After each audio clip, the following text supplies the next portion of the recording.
Hey, what's up there folks? Corey here with Android Community, and we have a new phone we've been enjoying for the past couple of days, recently announced by Motorola, and as you can clearly see there, this is the brand new Motorola DROID RAZR M from Verizon Wireless, and we're going to quickly unbox it here and cut scene here and show you just a little bit. You know, we've seen plenty about it already, and it's available starting today, September 13th, for just $99.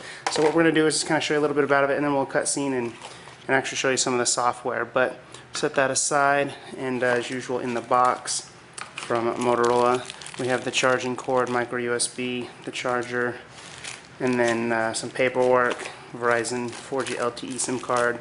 Then what we have here is actually like a little key to pull out the SD card, or not the SD card, the 4G LTE SIM card. Pretty interesting. They provide a little key for that, just because the back is not removable on the DROID RAZR M, so you can see that on video here. But so here's the actual phone, and a couple of the important things here with this brand new device is basically how sleek and thin it is, and with what Motorola is calling their edge-to-edge display technology. It has a 4.3-inch display, but just looking at it, it doesn't really look like the screen is that big, but it comes all the way to the edge, tiny bezels on both sides, so overall you get a pretty small phone with a pretty big, pretty big screen.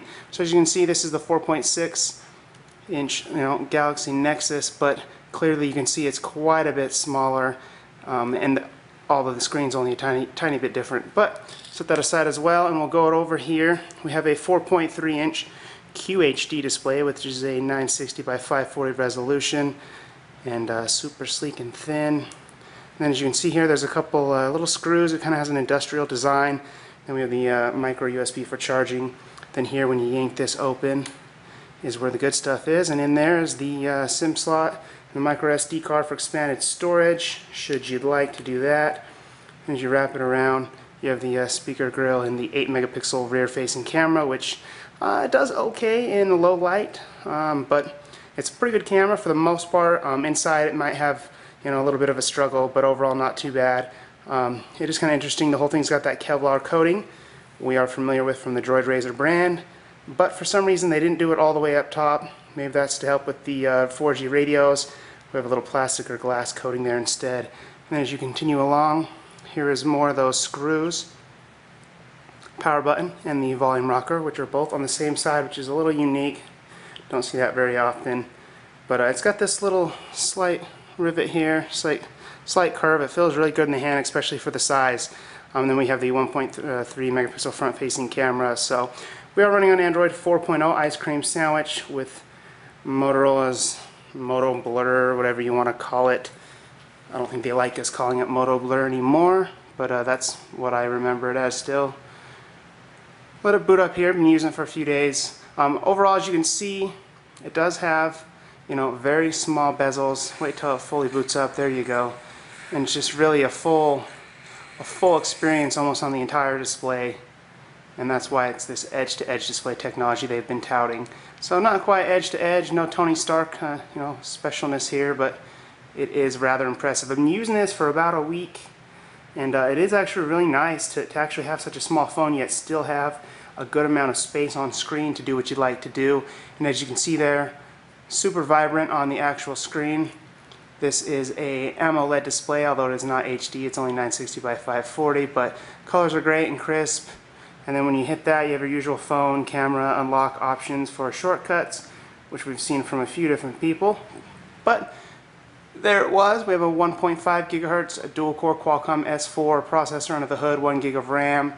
Pretty standard lately for LTE smartphones, so there's not a lot there. But one thing that is cool here is this clock widget has seen with the Atrix HD and a few others has actually been slightly improved upon. So as you slide it, you can go into your clock and then into notifications here, which I have a missed text message. So if you clear that out, you get an analog or a different clock option, which is kind of cool. And then here with the weather, same thing, you can swipe it to add cities. And then here's the battery.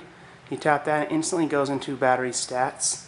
But if you flip that, you go right into your settings for the circle notifications, and you can get alerts for texts and missed calls and whatnot, which is what we saw here. And then this again instantly go right into your clock, you know, set alarms, which is everything we've seen with Android 4.0. And then here's the pull down bar. One thing that's really cool that they did do is you simply swipe to the side and you're instantly in a settings menu for all kinds of quick settings: phone ringtone, Wi-Fi, Bluetooth, GPS, mobile data, and then obviously you can go to all your settings from there and get the full rundown like we're used to. But that's pretty neat. And otherwise we have a pretty standard Android build here with the Motorola changes. They do have this favorites button where you can add apps to a favorites list for a quick and easy access, which is nice. But with Ice Cream Sandwich you do have folders, so there's almost not really a reason to have a favorites when you can just have folders of your favorites on your screen. But some people like it, some people don't. But overall here, as you can see, it's pretty nice and smooth. And then what Motorola has introduced with a couple of their new builds is as you swipe, right here we have just a home screen that they actually had designated. We have music, YouTube, gallery, play music, and Viewdini, which is Verizon's video player. And when you swipe, you're greeted with an option for just a blank page. Or they have templates to make it nice and easy. Go into templates here, and we have this new Amazon feature, Amazon Suite with Kindle and the App Store and their music player and the Internet Movie Database, which I didn't know till recently was owned by Amazon.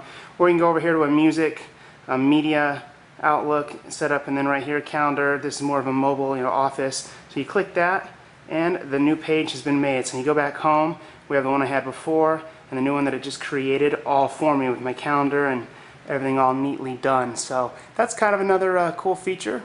But Motorola's been making a few small changes here. For the most part, what's important about this phone is the edge-to-edge display, the Android 4.0 out of the box, with gingerbread or Jelly Bean supposed to be coming very soon, and the fact that all this in this sleek package still packs a 2,000 milliamp battery. So you're going to be having plenty of battery life. Not quite Razr Max life, but amazing battery life, all for only $99 from Verizon Wireless. Thanks for watching, guys.